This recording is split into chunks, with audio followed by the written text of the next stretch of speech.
Go now to dryerbuzz.com and follow at DryerBuzz on Twitter, Instagram, and Facebook. It's all about the buzz. And it's all about how you wake up. I need something else to say so you can realize this is a new one. This is a new podcast. If you catch it while that little live button is up there, you could choose a number of platforms to which you can binge or you can jump in. I love that. Let's talk about binging. Binging became a thing because everybody likes to get like all the episodes. You want all the episodes, every last one of the episodes. Well, guess what? Some of the platforms out here now are going to only give you one because y'all will overdose. Y'all will absolutely overdose on content.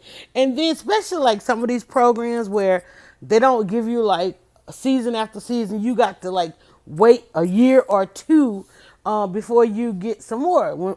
Back in my day, when we only had 3 channels as opposed to millions of channels, you literally, September came around, you got new episodes that took you all the way through summer. You got one a week, and if you missed it, you missed it. You got one a week, and then you had to wait for the reruns to happen in the summertime until while they filmed more, whatever. I don't know what the production. Weren't even concerned with it on that level. Like, say for instance, one of my favorite shows is Atlanta. They haven't even decided when they're gonna give us the next season of this thing or if. Donald Glover is such a busy person working. I don't know what he's doing right now, but I hope that he has pulled everybody together, and they are somewhere working on some episodes, but. I noticed a couple of the platforms are saying that they're going to, rather than just loading everything all at once, they're gonna dish it out in episodes, and you're gonna have to wait because I'm telling y'all jump on that. Then you want to give spoilers to everybody, and everybody else is like, wait, we haven't seen it. So listen, no spoilers, but I want you to understand first who you're listening to. I'm Yolanda. I'm trying to get situated here. If you hear all kind of noise and the dog is standing here chasing his tail, because I am not in bed doing this podcast. I had to get up, run a quick errand, and so I'm sitting on the couch. TV's muted, and the dog is like, get back. He's like, wait, what are you doing? So you're gonna probably hear him bark too. But that's what this is. This is, in fact, look at the title. If you're somewhere, you can see the title. It says "Wake Up Living." Wake up living. I'm gonna write that at the top. And the first thing that came, look, I was about to write leaving. The first thing that came to mind was learning. I hate this pen that I'm writing with today, but here's another one at my disposal. Let me grab it. Wake up living. The first thing about living is you got to learn because it is nothing but lessons, right? Life is lessons, honey. Oh, this pen writes better. Life is full of lessons.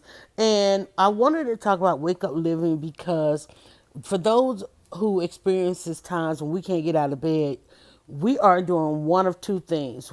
One, living too much in the past. That's depression. And I got that from a Facebook meme, not the psychology classes, certainly not any of the textbooks or the podcasts. I saw that meme and y'all, it freed me. I don't know about, listen, y'all, if you want to change life, you better start doing some memes. I put out some information during the Popeye chicken sandwich frenzy, and somebody made it, and it educated a lot of folks. But then somebody made a meme of it, and they went viral. And I'm like, wait a minute, I saw another friend having that same issue. I'm like, listen, you better make a meme, okay? So in other reason we can't get out of bed. There's 2 reasons we can't get out of bed. There's 3 really. Sometimes you might have the opportunity not to get out of bed. That's the unbother, okay? There's always 2 reasons, and then there's unbother. One reason you might not be able to get out of bed and you have found and discovered, or somebody done tagged you in this podcast, is because you live too much in the past, which means you get caught up in a whole lot of depression. You feel a bunch of weight. You carry around a bunch of weight that you don't necessarily need to do that. Or the second reason is you live too far into the future. You're waiting on this to happen, this shoe to drop, this person to act like this and that, and all this other stuff. And that gives you a whole bunch of anxiety. And most of us don't have a chance to just linger in the bed. We got to get up, get in our commute, go into the workplace, go into dealing with customer situations. And we deal with what I call angst, right? Okay, well, we know depression. I'm going to write it down because I rarely write it down. Angst, anxiety. because that's what this whole thing is all about. The dog is over here sneezing. All right, so bless you. So what I want to do on this podcast and how it has worked for me is because I wake up and I have found something to occupy my now, my right now, because I have to get focused for that. I have to meditate before I push that button. I have to get through the nervousness before pushing that button. Like, who on earth wants to hear me talk about this, right? Because I have found something that the minute I wake up, my first thoughts of the morning, frog in my throat, as I and coming to you as I am, in a realm that I can handle and commit to. I have something that I have to do each and every morning, like right now, and that keeps me living. Keeps me living. It literally keeps me living because that's what I have to do. And then on top of that, to get to know that of those around me understand it's something that's important to me, that they support it by getting the heck out of the way, stop making noise when I need to go live. Even the dog has realized that this is something that needs to be accommodated. He's going to lay here at my feet and just chill because guess what? He loves the fact that for a good 30 to 45 minutes, I'm not going to move. I'm just like your child, like my children, like, oh, she's on the computer. She's always in that one spot. All right, so let me give you a couple of more protocol on this too. We're at about 6 minutes into this. At 15 minutes into this, you will have gained. If you listen to this or any of these podcasts, by 15 minutes, some great clarity may have come through. At 30 minutes, we might have reiterated or figured out how we can apply this, right? At 45 minutes, we're going to get into some storytelling. I'm going to tell you how this has really worked for me or how I've seen it work for someone else. And I want to use it as one of my own lessons. And then I see and I realize I didn't get anything to drink.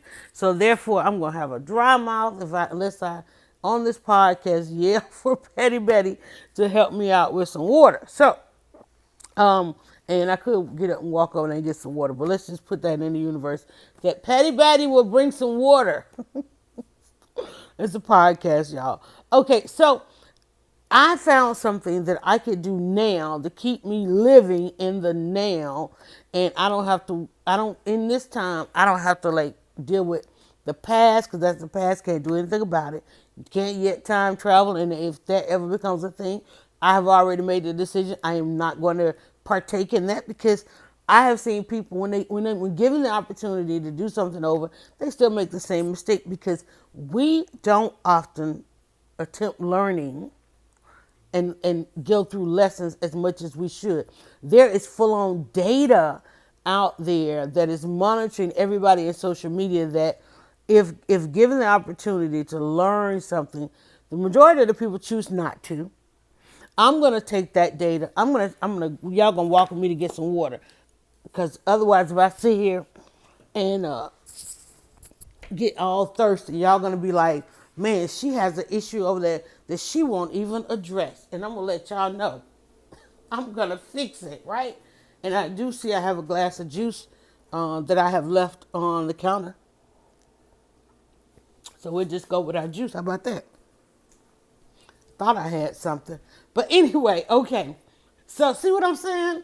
It's like I could have sat here and not addressed that issue, and lo and behold, I left my juice on the counter. Okay.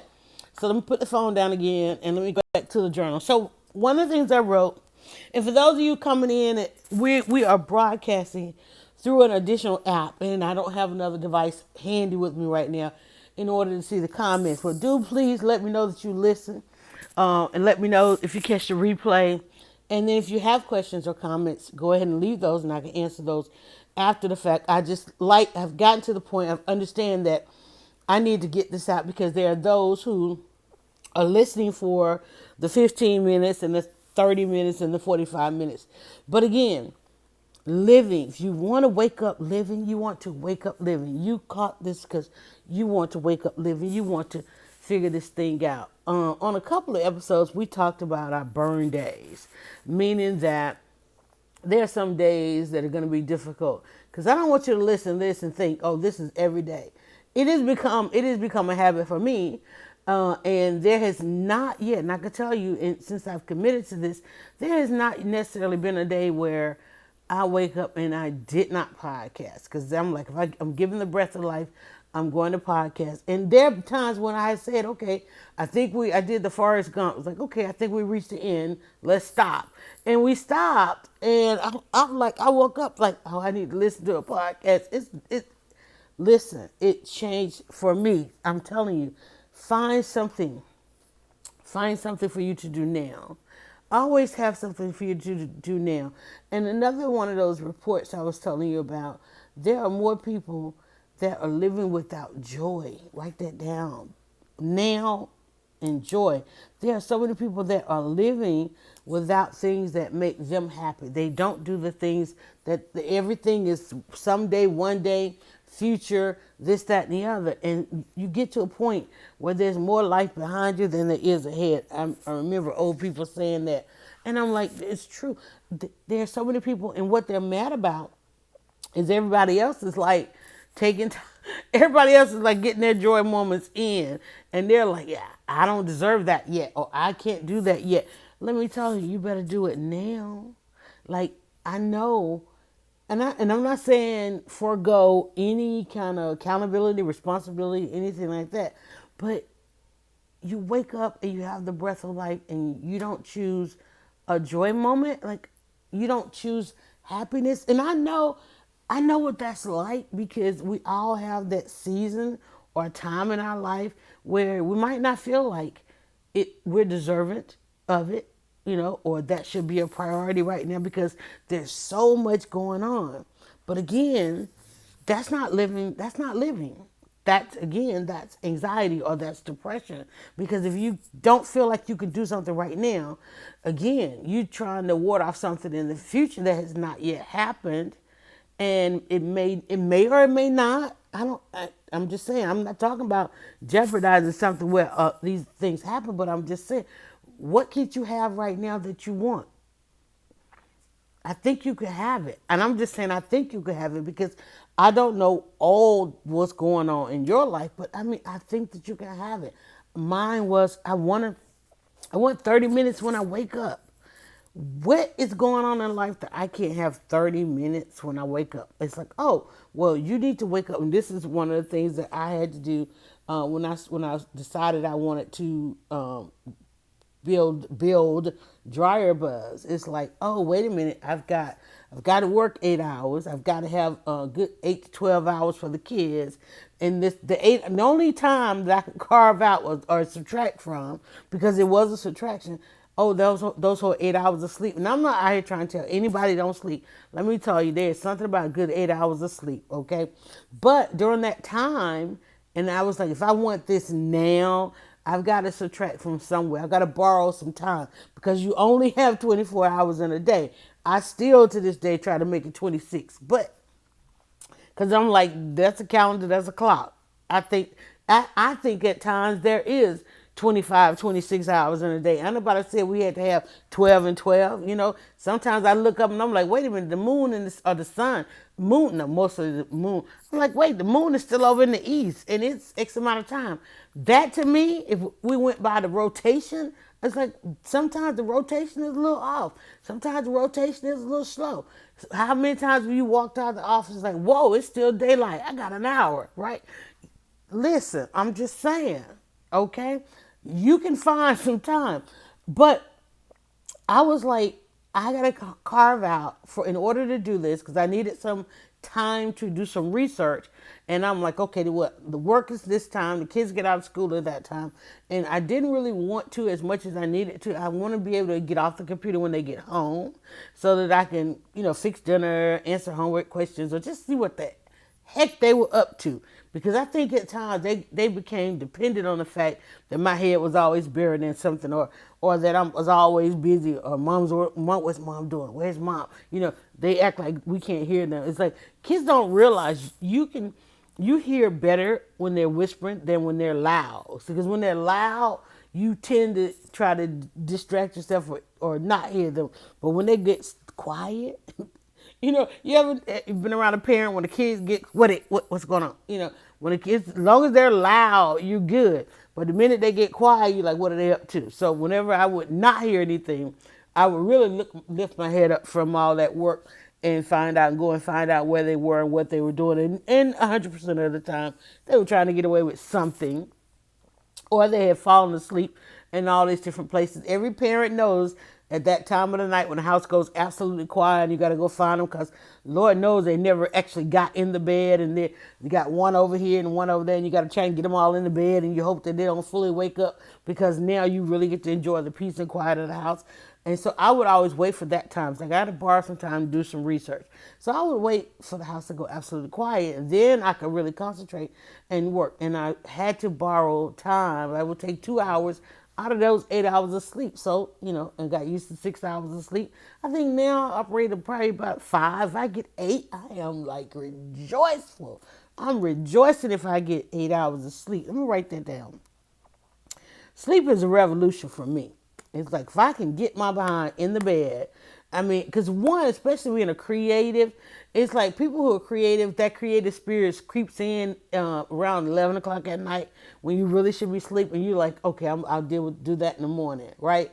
Like I really should do like how to go to bed podcast, but I'm like, if I do a how to go to bed podcast, I really should how to go to bed, right? I'm not gonna do it, but somebody do a how to go to bed podcast.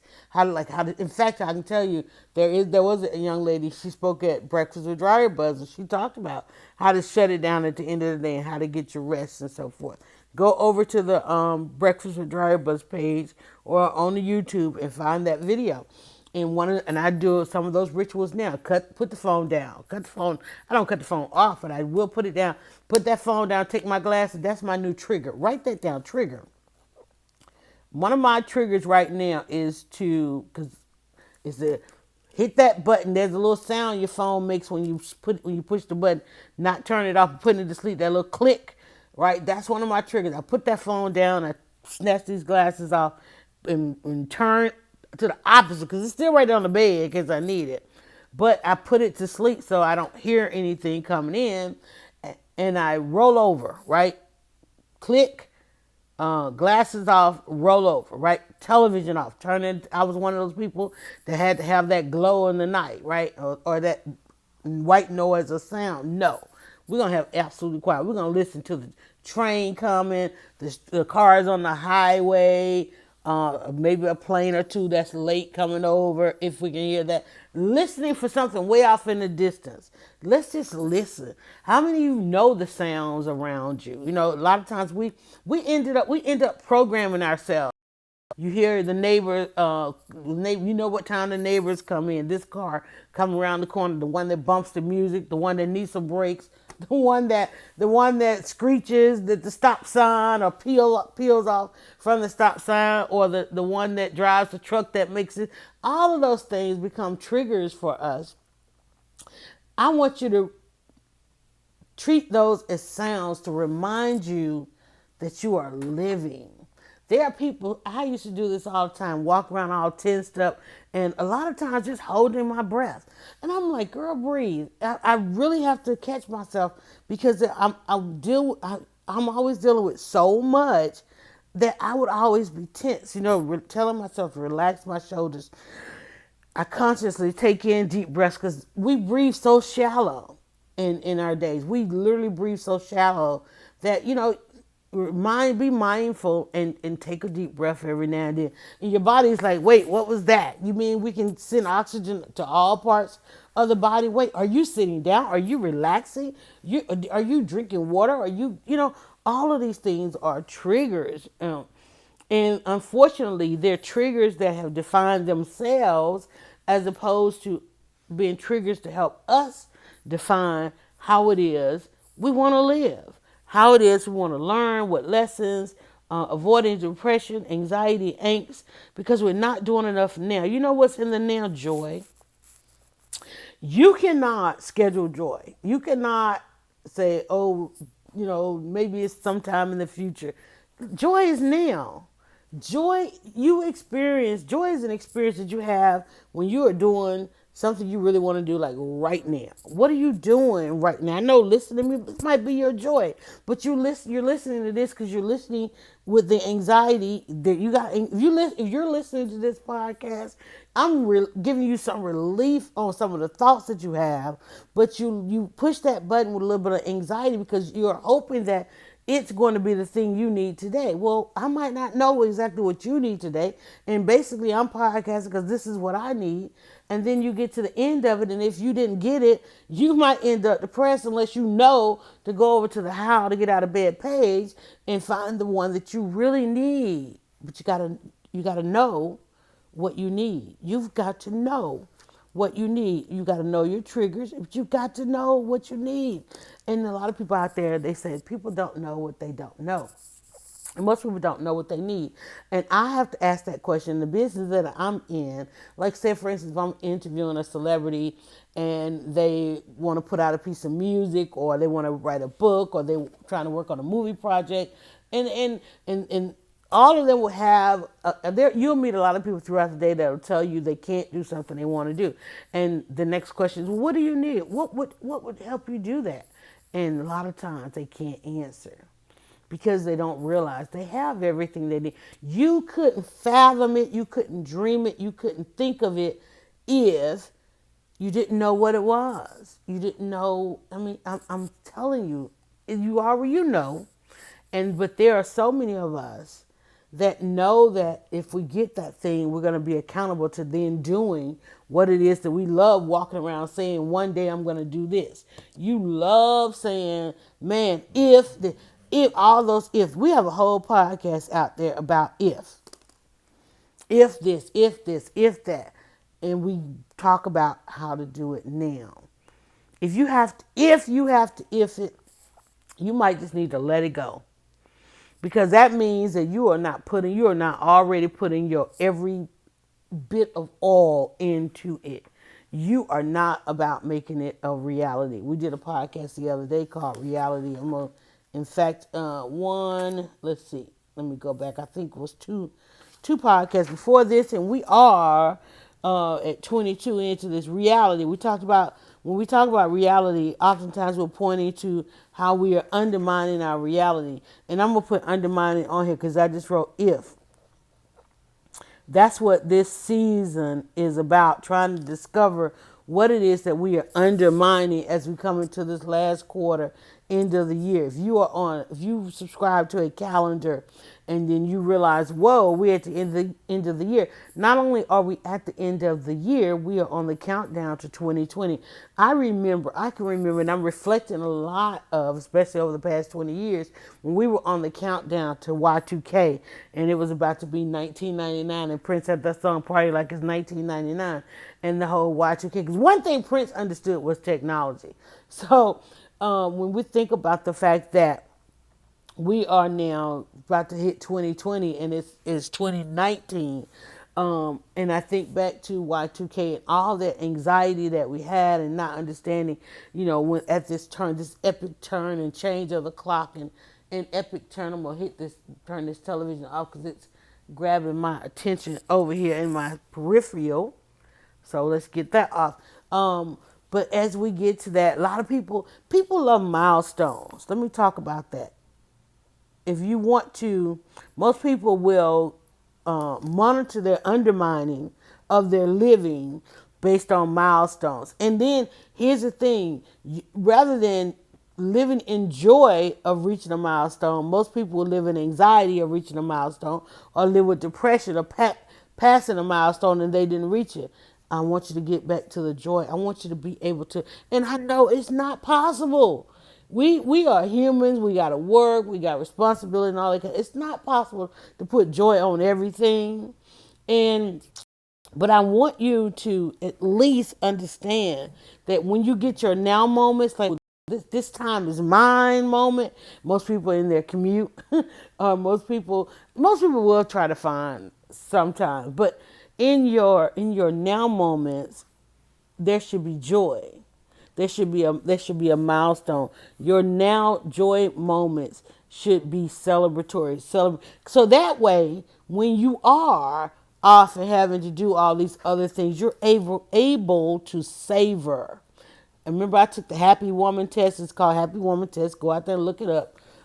There's an author, and I'm looking around. And I don't see her book, but she has this test out there called the Happy Woman Test. Fellas, y'all can take it too. It's just that a lot of women like to market to women because they feel like men boycott us, and sometimes y'all do. Fellas, I don't know if did you support a woman-owned business today? Y'all consciously support each other. So unconsciously you boycott women. Okay, let's just put it out there because it is real. But I have Dryer Buzz, and I know that we have a overwhelming support of the fellas. Um, that I don't know. I guess because of how we put out our content, right? So, where was I going? So, savor. So, the Happy Woman test. You take the Happy Woman test, and it goes through all this. It's just like the love languages kind of thing. It's like what are your languages of being happy, or what are the aspects? What are the tools that you have in order to be happy? So, I took the test, and basically the only air, dang, area that that was holding back my happiness was not savoring. Like, I can't look around and see what my accomplishments are. There's a stack of books that I wrote over here. It's like, you wrote those. Savor that, right? Talk about that. Mention that. When people ask who you are, ask for your bio, do you say that you are author of not one, not two, three, four, five, six, seven, but 9 books, that you've written, courses that you've designed? Do you? I don't save. I don't see all the pictures. When I go back and look, and people share a memory of this, that, and the other, I'm like, oh wow, I did that, right? I don't save a lot of that. And a lot of times when I go to my dad's house, I get to savor because he has pictures of me with this, that, and the other. I don't have that.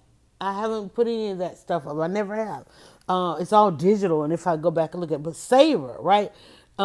Your now and your joy moments. If you, in those times when you have to go off and to do other things so that you don't end up with depression or angst, savor something that was good that happened. Find your go-to savor moments, and go take that test. Happy Woman. It's on a website. I don't want to say .com or .net because I'm not sure, but just search Happy Woman test, and you can search it on any of your social media platforms or search engines. Notice I didn't say Google because ain't no telling. I might tell you to go take the Happy Woman test. You go over there to Google. Somebody done bought the redirection and redirect you off to doing something else. Now is not the time to be trusting Google. At least wait until the developers conference to see how they plan on getting their money, because how entities or people plan on getting their money lets you know whether or not they're going to value you or not, right? That's some of the things. Something that would make you not get out of bed is for somebody else to have you on the wrong list, that they're going to misuse or abuse you based on how they get their money. That's why I don't like being around a lot of people that can't do stuff because of their job. I'm like, their survival is all about you not surviving. I can't. That's my pet peeve, for somebody to say they can't do something based on how they work. The other day we had shared this screenshot. Somebody put a screenshot of this young man that had the most unique name in the world, right? Bless his mama, because I know how they try to come at mothers who want to put a unique name on their child in the hospital. Like, they hesitate on giving you a birth certificate. And I was one of those moms, like, listen, y'all ain't got but 3 spaces on here. My child is going to have more than that, right? I'm trying to fight that war. But anyway, so this child has his most unique name ever. And lo and behold, somebody put in there, oh man, I hope he becomes this, that, because that'll never fly on a job application. It's like, have you seen the future of work? Have you seen? I walk around every day with red hair. People are like, man, you'll never get a job like that. Honey, I can't tell you how many. No, I may not get a job, but I can't tell you how I am honored for the red hair. I just recently went maybe a week or two. I think I lasted like a week without my red hair. Everywhere I went, everybody was like, where's your red hair? Oh my God, I thought I'd see the red hair. People were excited to meet me, and there I am with conformed hair. Straight and brown. And I all of a sudden became a nobody. I didn't stand out anymore. And people, literally, somebody I've known forever walked right by me because they were expecting me to be in the room, and me being the red hair. And I mean, literally, I'm like standing there, I'm like, how long are you going to just like look right past me? And they looked, they were like, wait, oh my God, where's your red? Everybody goes, where's your red hair? People, I thought I would see the red hair. Like, because the red hair was such a part of me, so I had to bring the red hair back. But there was a time when if you had what they call unnatural color in your hair, even though we live in a world that's so many beautiful shades, our world is filled with so many beautiful shades. And usually when the seasons change, like right now, there are trees that are going to match the color of my hair, which is why I love this. I remember sitting on a job and looking out the window, and I had this beautiful view of the trees changing. You know, the dogwoods blooming, and there was this tree that would turn this amazing shade of red. And I was like, every time that tree would change, I would dye my hair that color, right? I want that color. And it became quite staple. It became quite a staple because I got to stand out. Now, of course, I had a couple other colors. I've tried some of everything, but you have to, because who are you looking for? You're looking for your true self. Now, mind you, it's artificial color, but I rock it because I have the confidence. But you're looking for your true self. You're looking for the person that you can be, that you are happy with, that brings you joy. And I know there's so much that comes down on us at 31 into this that tells us we can't be that person. You can't have joy all the time. I will never forget. I would sit in a room. Y'all, I will never forget the story time. I told y'all, 30 minutes into this, you're going to have full on clarity. And here comes the story. It's about 15 minutes. Story time. Indulge me. And I say it all the time. And hopefully I said enough where they have changed it. But I went to a play read, and I got an invitation the other day. I saw a play read coming up because now theaters are getting ready to give us a sneak peek of their new season. And I love that theaters, man, they go all year long now, right? But right now they're getting ready, they're going to kick off, and then they're going to break for the holiday season, all the holiday shows that are favorites that people want to see every year. There's a couple that I saw last year that I want to see again this year. But now it's like the season openers, and some people are still giving you like a preseason preview kind of thing. And I had a notification that there was a reading. But anyway, 1 year, because it's a wonderful event to go to, because I like going to the readings because they full on tap into your entire imagination, because it's literally just some of the best actors, readers on stage. There's no set design, costuming, anything like that. It's literally you and the words coming at you in the way in which the writer, script writer or playwright, in the way that the playwright wrote the play, and then they read it, trying to figure out if this is a play. You get to give some feedback. Should they go forward, putting this on stage? And most of them will have selected or select. They'll let you know, here's what we're selecting from. So you get to go and see it before you see it. And I love that because I love seeing the evolution of it. Then once they've chosen from those, and then it's now full on stage. So I went to a reading of a play that was on tour, and so it was coming to Atlanta, and we were going to get to see it in basically 3 different stages. The full-on production, there was the reading. Now the reading will oftentimes have, a variety of people who were available to read, right?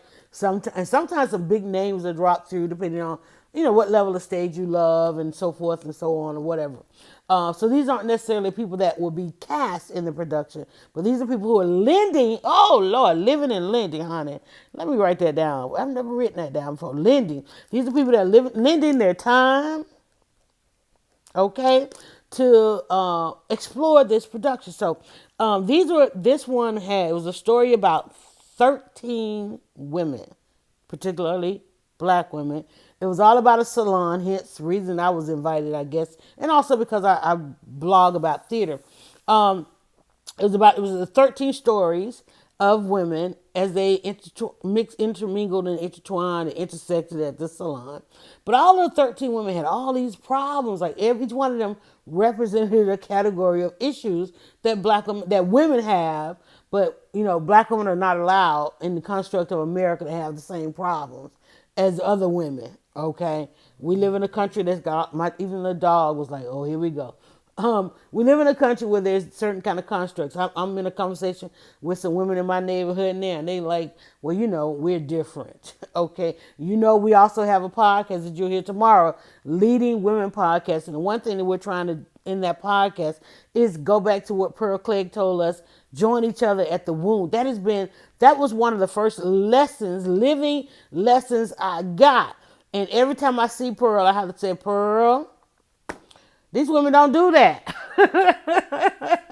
I remember I ran into Pearl on a divine day and told her I was having this lunch after reading her book about joining women at the womb, that I was going to do these events to get women to come in and let's talk, let's speak to each other from our experiences of our wounds. And I have to tell her 17 years later, because even after doing that event and doing Dryer Buzz and trying to go out there each day and find all these stories of women, I'm like, it's not a forever thing. It's not something that women do. They don't concentrate on it. And they do it in quiet, what they consider to be quiet, safe spaces. I just bought a ticket this morning to go to a breakfast, and it's a women's breakfast or whatever, and it's at networking, but we know that's just not how women get down. They don't operate in that way. So anyway, don't let me get off track. Tweet me if I did. Story time. So to the play. 13 characters, 13 characters. And I'm sitting there watching the reading. And as a reading, basically, like I said, there's no set, there's no design. They literally are sitting, they have a stand with the plate, with the script on there. And each one is reading a part, right? And I'm looking at a stage, and it was like 13 women. A couple of them were on the celebrity level, a couple of them on the high end of the theatrical level, and a couple of them from our community and so forth. And one or two may have been the investors or whatever, and producers and all that kind of stuff. But 13, it was 10, no, not 13, but it was 10 women, and a couple of them were reading one or two parts, two or more parts, right? So, but yet and still, oh man, this is going to be awesome. This is going to be a play about 13 women. But in the play and in the reading of the play, while you're sitting there, you're waiting for the joy moments. I know I was. Apparently, I was the only one. I'm sitting there waiting for the now joy moments. Okay, I understand they're living, they're learning their lessons, and there was a whole bunch of depression up in there, anxiety and angst, and I'm still waiting for the now and the joy. There were issues with the sleep, there were all kind of triggers in the play. They didn't know a lot. Okay, and there was a whole lot of and it was a whole lot of undermining because it took place in a business, and you know how we undermine businesses. There was not a lot, the milestones weren't celebrated. The milestones were crazy. They didn't savor in this play, and they really, when you come to the salon, you want to take off your mask and be your true self. Y'all, if y'all don't know, I'm reading from the word cloud as I described this play, right? But then here we were; these women were lending their time to show us this. So at the end of the reading and it was a wonderful play, and I love the fact that it was built around a salon. But at the end, and after realizing all the problems that women have, yeah, you have taken every issue we got and put it on that stage. And at the end of that play, they came together for a hug but not enough. There were not enough aha moments in there for me. Like, okay, girl, you can't be out there giving everybody your all and this kind of thing. So anyway. So at the end, in the Q&A, and usually if I'm in the room, people will ask me, have a question, because that's what I do, right? I'll kick off. They always want somebody to kick off the Q&A because you ever notice at an event they go, does anybody have any questions? And everybody just kind of sit there like nobody has any questions. Then that one person has a question. Then next thing you know, everybody finds their self-esteem and confidence to ask a question. Well, I'm usually that person. I want to go first. I'm going to get my question in. And I try not to. But then I realize it's about to be dead air and we're not going to get any questions asked. I'll go ahead and ask my question. So there were a couple questions and I was like, well, I got another question. Because I asked, something to get it started. But I'm like, now I got a real question. I got a question. Out of the 13 characters, where is the emphatically happy, my exact words, I didn't say which one because neither of them.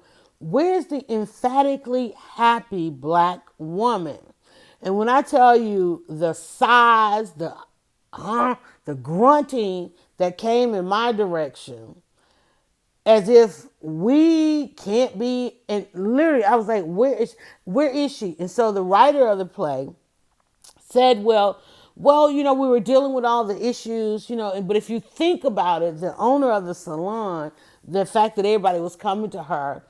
She was the happy person, but she didn't have a joy moment. She was running from in the place. The owner of the salon was running from one person to the next, and everybody got in her chair, was telling her their problems, and she, was becoming the secret keeper, the crypt keeper, like all of this stuff. Everybody came in and unloaded on her, and she talked about, just how tired she was. And even though everybody was unloading on her, she never really got a chance to express herself. Nobody ever asked her what was going on with her. She had things that she had to deal with once everybody was out of the salon. Then she did a little bit of a monologue up in there by herself. Okay? Trying to release all of this stuff that everybody was bringing to her and discussing in the shop. And they then went on to say she could not exist. Somebody literally said, if there was a happy woman, then she would discount all the other misery. And I'm like, you mean because people would see that they didn't have to have the misery, And then there was a noted pastor in the room that stood up and said, "Well, I like to play because these represent the women in my church." And I was thinking, I ain't going back to that church, okay? Because I'm like, in all those years, I mean, that should be the one place that you can go and have a now joy moment.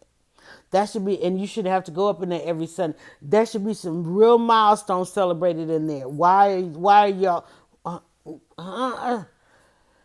And I'm like, I want to see. I would want to come. They were asking for feedback. I would want to come and see this play, or any play, or when I go to the theater. That's my now joy moment. While I said I need, because they were asking for feedback, I need a full on redemptive moment. I need to know that in all the issues that were brought forth, that they each, all of them, that somebody began to understand what it was they were complaining about, and moreover that they begin to understand. So they pointed out this one thing. They literally searched, because finding my question highly valid. They literally searched through what we had just witnessed to try to find a joy moment. They go, "Oh, remember the one character, the guy next door, she took a liking to him, and finally he came over. She was always baking, and finally he came over for dinner." And I was like, "You mean the 90-year-old man that lived next door that came over after they had done lived next to each other all this time?" That, no. Y'all got, and I was serious, y'all got to do better. This lady, there was a fence between her and this neighbor over there, and he was always out working his yard and his garden or whatever, and they don't live next to each other all these years, probably at some point become widow and widower or whatever. And so she was always out there baking and trying to entice him, and finally one day he put down his garden and stuff and came on over. And the man was like almost damn near 90 years old. And I'm like, okay, that ain't the that's anxiety right there. Waiting on that moment. That's gonna be her moment. So, but anyway, it ended up. It's I don't know, y'all. But my reaction to it every time I see it, because it comes around, I think it's headed this way again. But now I have to, when I think about it, I have to think about how somebody said, in the place where women are feeling bad, somebody can't feel good because it's going to discount them feeling bad. Meaning that rather than learning from the person that has figured out how to deal with depression, angst, and anxiety and enjoy their now, rather than figuring out how they do that, you don't want that. You don't want the answers, because what do they say? Misery loves what? Not redemption, not solutions, but misery loves company. If you want to be in a company of misery, this ain't that podcast, because I want you to have joy.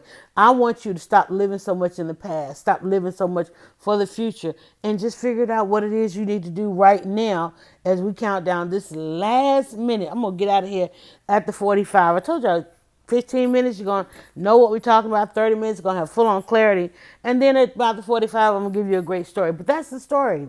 That's the story. It's like, listen, whatever has a hold of you, whatever is grappling with you, it may come around, but make it come around again. If move away from it, find a milestone, find something.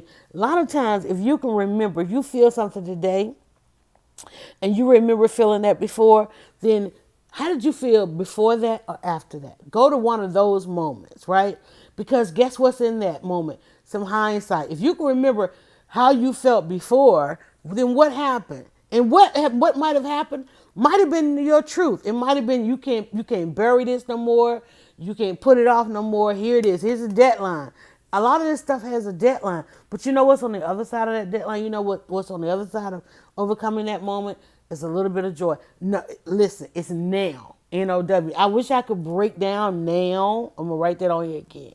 I broke down mad, motivated, and determined. If you are mad and in that being mad, you don't feel motivated and determined, you just angry. But now, I don't have a Gary Busey for now. I can't even think of anything. I can't. N-O-W. That's your task for today. Figure out your now.